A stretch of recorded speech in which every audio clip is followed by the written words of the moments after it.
जय हिंद दोस्तों, जिल मोहाली कोचिंग सेंटर में आपका स्वागत है। बच्चों, आज जो अपन टॉपिक लेकर आए हैं वो संविधान को आगे बढ़ाते हुए बहुत ही इंपॉर्टेंट टॉपिक है। आज अपन देखेंगे आरटीआई, आरटीई, एनएफएस, तो इसके बारे में जानेंगे, जो कि एग्जाम की दृष्टि से मोस्ट इंपोर्टेंट टॉपिक है। यहाँ से हर दूसरी भर्ती से क्वेश्चन आता ही आता है। तो सिंपल शब्दों के अंदर फटाफट छोटा सा टॉपिक है, कंप्लीट करते हैं। आइए, तो पहले अपन देखते हैं क्या चीज है आरटीआई। इसकी फुल फॉर्म बताओ बच्चों। Right to information. Right to information act 2005, ठीक है। राइट टू इंफॉर्मेशन, अपने सूचना का अधिकार, सूचना का अधिकार। अपने पेपर उठा के देखो पिछला जयपुर का, उसमें यही आया था कि आरटीआई का संबंध क्या है, या फिर आया था आरटीई, सीधा ही आया था। मतलब ऐसे आएगा कि इसका संबंध किससे है, तो डायरेक्ट आया सूचना से संबंधित।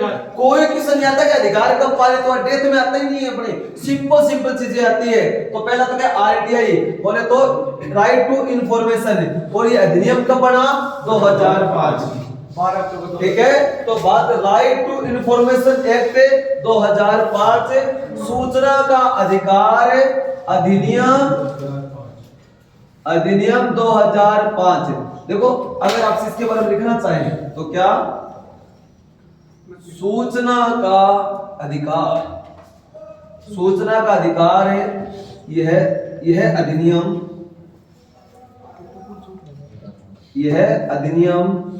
2005 में पारित किया गया है, पारित हुआ, तथा इसे लागू कब किया गया, 12 अक्टूबर 2005। इसे लागू किया गया कब, 12 अक्टूबर 2005 से पूरे देश में लागू किया गया था, ठीक है। इसे कब लागू किया गया था, 12 अक्टूबर 2005 को।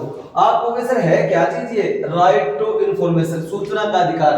ये अधिकार इतना जबरदस्त है बच्चों, कब इस अधिकार के तहत किसी भी डिपार्टमेंट के हम जानकारी ले सकते हैं। भारत सरकार की कोई भी योजनाओं के बारे में हम जानकारी ले सकते हैं इस अधिकार के तहत। यहाँ तक कि जब आप रीट लगाते हो किसी भी क्वेश्चन के ऊपर, कि सर आपने जैसे अपने मतलब आंसर की जारी की जाती है सरकार के द्वारा किसी भी वैकेंसी भर्ती की, तो इसके अंदर रेट लगाते हैं ना अपन है, तो उसके अंदर सर इस क्वेश्चन का आपने ये उत्तर बताया बट ये उत्तर नहीं होकर ये होगा, तो किसके तहत है सर, ये आरटीआई के तहत। आपने देखो बच्चों, आपने 10th क्लास या 12th क्लास के अंदर रीचेकिंग करवाते हो आपने, तो रीचेकिंग करवाई जाती है तो रीट होती है, तो इसी के तहत है, ठीक है। तो ये चीज है। तो अब अपन करना तो आरटीआई, तो अब इसी के तहत क्या था, अपन किसी भी तरह की जैसे अपन रीचेकिंग करवाते हैं कॉपियां, तो इसी के तहत अपन सूचना, यहाँ तक कि आज पहले देखो गांव के अंदर सरपंच होता था, पंचायती राज का निर्माण मतलब संवैधानिक मान्यता देने के बाद खूब पैसा आता है।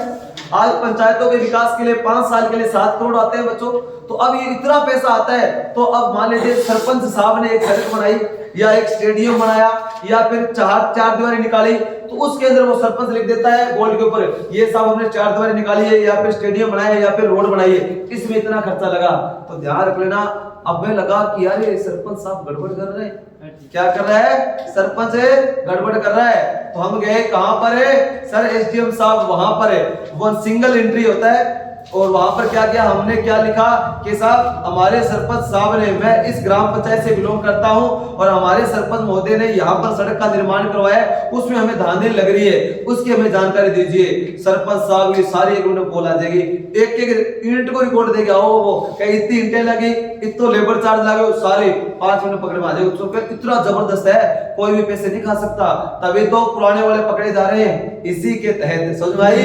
तो कोई सरपंच काम नहीं करवाता तो कहते हैं ना आरटीआई, ये समझ में नहीं आएगी, ठीक है ना, जो खाए वो सब निकाल देंगे। तो ये चीजें बच्चों, तो ये है आरटीआई, समझ में आ गया।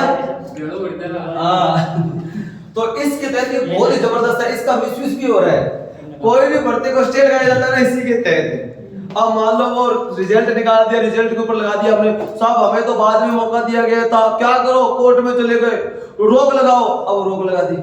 पेपर होना आ रहा है, इसको भी डेट आ रही, ठीक है 20-21 को गई 1 महीना बाद में, ठीक है। उसी प्रकार से ये रोक लगा लगा कर पीछे जो एसआई की भर्ती आई थी 5 साल लगा दिए थे इसी के चक्कर में, ठीक है। इसका मिसयूज भी होता है, ठीक है, लेकिन बहुत अच्छा पावर है ये। तो आगे बढ़ते हैं अपने, तो यह समझो पूरा का पूरा बस आरटीआई अपने तो आर्मी का लेवल ये आरटीआई का संबंध किससे है?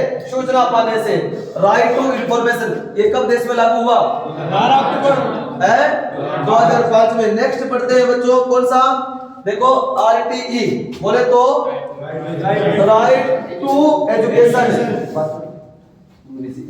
तो अब आरटीई लिखो, राइट टू एजुकेशन, आरटीई लिखो बच्चों, राइट टू एजुकेशन।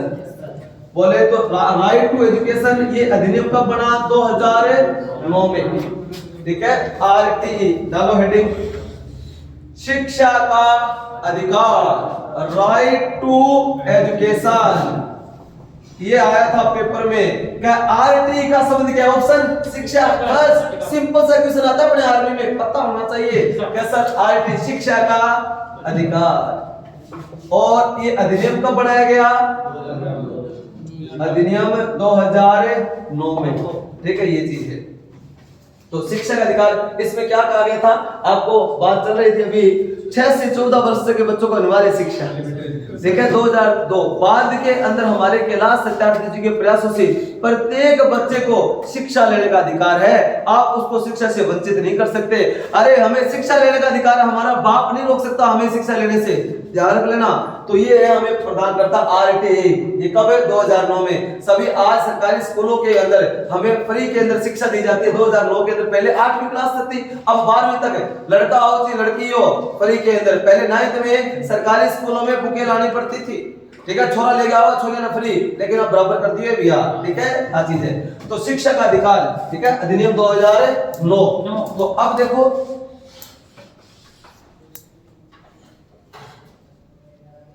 सर्व शिक्षा अभियान चला था ना, शिक्षा का अधिकार यह अधिनियम पारित हुआ कब? 2009 में, तथा देश में लागू किया गया। तो आपको सर 1 अप्रैल 2010, 1 अप्रैल 2010 में पूरे देश में लागू किया गया था बच्चों शिक्षा का अधिकार। हमें शिक्षा से कोई वंचित नहीं कर सकता, हमें कोई विकास से वंचित नहीं कर सकता। हम अपना डेवलपमेंट करेंगे शिक्षा के माध्यम से। कि हमारा था आरटीई। अब देखो बच्चों एक बहुत ही शानदार, मनमोहन सिंह जी जाते जाते बहुत अच्छा काम करके गए थे यूपीए सरकार के अंदर, क्योंकि बहुत बड़े क्या थे बच्चों, हमारे देश के अर्थशास्त्री थे। और उन्हीं के द्वारा आज हम गांवों के अंदर अपने राशन कार्ड से फ्री फोकट के अंदर या फिर 2 रुपए किलो गेहूं लेकर आते हैं ना। तो कितने 5 किलो पर मेंबर के अकॉर्डिंग। तो उसी प्रकार से जो वो मिलती है ना, वो कौन से अधिनियम के तहत दी जाती है बताओगे कोई? आज हमें राशन कार्ड के ऊपर है, ठीक है ना। एनएफएस बोले तो नेशनल फूड सिक्योरिटी एक्ट है, ठीक है। तो मिटा दो इसको।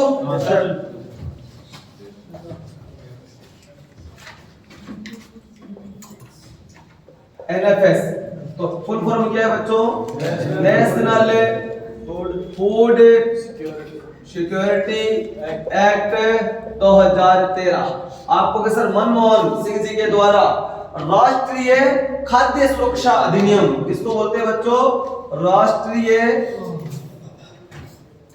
खाद्य सुरक्षा अधिनियम। और अधिनियम ये कब पारित किया गया? 2013 में, ठीक है। और इस अधिनियम के तहत ये 2013 में पारित हुआ और ये लागू कब हुआ पूरे देश में? आपको क्या सर सितंबर 2013 में। इसके तहत क्या है बच्चों? इसके लिए कहा गया था कि देश के अंदर जो क्या है कि जो अपने बच्चों का क्या होता है विकास नहीं हो पाता है। और विकास क्यों नहीं हो पाता है? कि उनको पोषण युक्त भोजन उपलब्ध नहीं होता है। आज हमारे देश के अंदर गरीबी की हालत बहुत खराब है। उसी को देखते हुए भारत सरकार का ये दायित्व है कि वह अपने नागरिकों को पोषण युक्त भोजन उपलब्ध करवाए।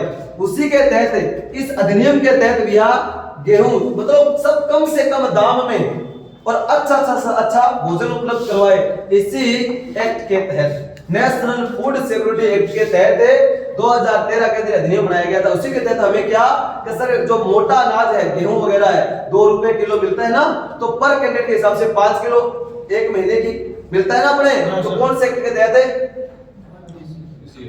नेशनल फूड सिक्योरिटी एक्ट के तहत। तो आप कहोगे सर मतलब प्रत्येक सरकार, भारत सरकार का ये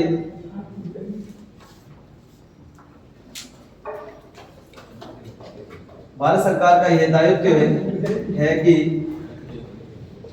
अपने नागरिकों को